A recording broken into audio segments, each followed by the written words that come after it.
বিশ্বকাপ থেকে ব্রাজিলের সুপার 16-এর বিদায়ের হতাশা এখনো সমর্থকদের তাড়া করে বেড়ায়। তবে এরই মধ্যে পোকার টেবিলে দেখা গেল ব্রাজিলিয়ান সুপারস্টার নেইমার জুনিয়রকে। আর এ নিয়ে মুহূর্তেই শুরু হয়ে যায় তীব্র সমালোচনা।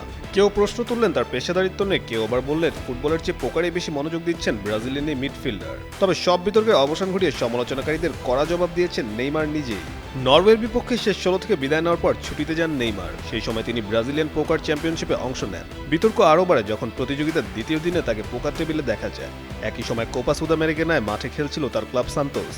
অধিনায়ক হয়েও দলের সঙ্গে না থাকায় অনেকেই তার পেশাদারিত্ব নিয়ে প্রশ্ন তোলে। এর জবাবে সান্তোসের অনুশীলন কেন্দ্র থেকে প্রকাশিত এক ভিডিওতে নেইমার বলেন, আমি দ্বিতীয় অনুশীলন শেষ হওয়ার জন্য প্রস্তুতি নিচ্ছিলাম। তখন মনে পড়ল ছুটির দিন আমার পোকার খেলা নিয়ে সবাই কথা বলছে।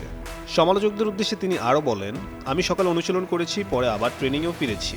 ছুটির দিনে কি করব সেটা আমার ব্যক্তিগত বিষয়। অন্যের ব্যক্তিগত জীবন নিয়ে সমালোচনা না করে সবাই নিজের কাজেই মনোযোগ দিন। পোকারের সঙ্গে নেইমারের সম্পর্ক নতুন নয়। আগের ব্রাজিলিয়ান পোকার চ্যাম্পিয়নশিপে অংশ নিয়ে 346 জন প্রতিযোগীদের মধ্যে 29তম হয়েছিলেন তিনি। এদিকে সান্তোসের কোচ জানিয়েছেন ব্রাজিলিয়ান চ্যাম্পিয়নশিপে রোববার সাপোকোয়েন্সের বিপক্ষে ম্যাচ দিয়ে মাঠে ফিরবেন দলের অধিনায়ক।